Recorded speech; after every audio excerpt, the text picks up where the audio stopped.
August 15th, 1945. President Harry S. Truman declared the day as Victory over Japan Day. But was it over for the Red Arrowmen? This morning we got the wonderful news that the war was over, John Walters wrote to his wife Jewel on VJ Day, and although he was clearly elated, the news also left him troubled. When will I go home, he wondered, and will I have to be one of the occupation troops? Those two questions, Walters wrote, have a lot of us on edge. The 32nd Infantry Division had been on active duty since October 1940. In 5 years, it had served on 3 continents and fought in 5 substantial campaigns and several minor ones. Few organizations in the U.S. Army had served longer or sacrificed more. But the Red Arrow had one last duty to perform, the occupation of Japan. After the war, the U.S. transformed Japan from a militaristic enemy into a democratic and demilitarized ally. It was surely important work, but after the long and bloody years of fighting, most Red Arrowmen had a single overarching desire: to go home. In October 1945, the 32nd Division began its 6th year of active service and its final task of World War II in the homeland of its longtime adversary, Japan, the land of the rising sun. VJ Day came on August the 15th. Red Arrow soldiers' oftentimes experience was that the Japanese soldiers in their area did not surrender. Many continued to fight out of pride, out of the Japanese military code of never surrender. Many continued to fight because they were in remote areas and did not get the word that Japan had agreed to surrender. So the Red Arrow Division, the first U.S. Army division to go into combat against the Japanese way back in 1942, now they're continuing to fight against Japanese soldiers even after Japan agreed to surrender in August of 1945. By the end of World War II, the Red Arrow Division had more time in combat than any other U.S. Army division during World War II. It was the 32nd Division that accepted the surrender of the Japanese commander for the Philippines, General Yamashita Tomoyuki. Red Arrow commanders negotiated with General Yamashita. He finally agreed to surrender, and on the very day Japan surrendered, September the 2nd of 1945, General Yamashita turned himself over to the 32nd Division at a place called Kiangan on the island of Luzon in the Philippines, when the war was officially and finally over. The Red Arrow Division spent several more weeks in the Philippines preparing for occupation duty, and in October of 1945, the Red Arrow Division boarded ships yet again, this time bound for Japan on a peaceful mission. How did their roles and responsibilities change during the occupation of Japan? The occupation of Japan was obviously a peaceful one.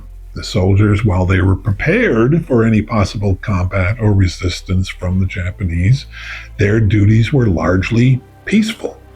Maintain law and order in Japan, keep the water running, keep the electricity going, and maintain stability in a very turbulent post-war Japan. The Red Arrow Division performed many different duties on occupation duty in Japan, but probably the most significant and important was destroying Japanese military equipment. Red Arrow soldiers rounded up weapons, tanks, airplanes, other sorts of war materials. Those that could be recycled for civilian use were turned over to the Japanese government.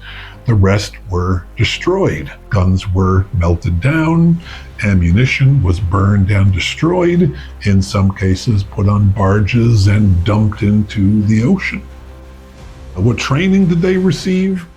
Soldiers did have to make an adjustment from the combat world to the peacetime world. Soldiers oftentimes complained that discipline, that military courtesy made a comeback. Those sorts of things were oftentimes quite lax in a combat zone, but on occupation duty, commanders thought that this kind of military courtesy was absolutely respectful to show the Japanese population the authority of the American military. How did they interact with Japanese civilians? At first, relations between Japanese civilians and Red Arrow soldiers was cool, but each was also curious about one another.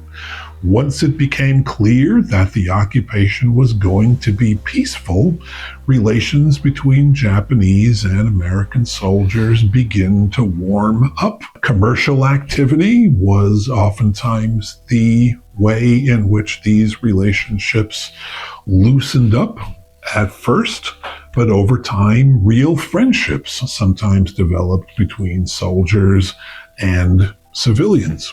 I might also note that many Red Arrow soldiers, they oftentimes reported that most of their interactions were with Japanese women. Japanese men recently discharged from military service oftentimes kept their distance from Red Arrow soldiers, so most of their social and economic interactions were in fact with Japanese women. I can also note quickly, Red Arrow soldiers also participated in repatriating many Koreans and Chinese and other ethnic populations that were brought to Japan for work. Red Arrow soldiers, in fact, oftentimes organized ports in Japan where many of these foreign nationals went for return to their homelands. And many Japanese soldiers who had been stationed overseas were also brought into these ports. And once again, it was Red Arrow soldiers who demilitarized many Japanese soldiers, took away their weapons, their insignia, and processed them out of the military and back into Japanese civilian life. What were living conditions like for soldiers? Compared to living in tents and foxholes and jungles and mountains in Southeast Asia, living conditions for Red Arrow soldiers were the best many had ever seen.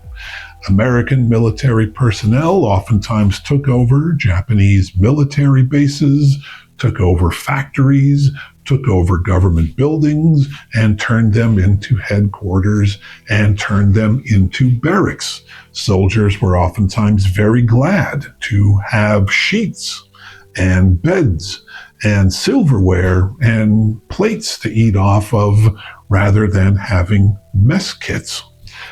Particularly since the Japanese climate was colder than it was in Southeast Asia, these indoor facilities with hot and cold running water, plumbing facilities, modern mess facilities were oftentimes a godsend to many who had spent months and years in jungle combat conditions. One thing Red Arrow soldiers oftentimes commented on in their relationships with Japanese civilians was their relationships with children. They oftentimes handed out candy bars and other sorts of treats to Japanese children who had, throughout their short lives, had only known the hardships of war. Red Arrow soldiers oftentimes found Japanese children very endearing, even touching to see these young children living in these war-torn, poverty-stricken conditions of post-war Japan. And children were oftentimes a bridge between wartime animosities and a more friendly civilian relationship. The 32nd Division was officially demobilized in February of 1946. Those left in the division finally went home. And most Red Arrow soldiers, like all soldiers during World War II, were very anxious to go home and were very happy to go home. Red Arrow Division soldiers were very proud of their service and their accomplishments during the war.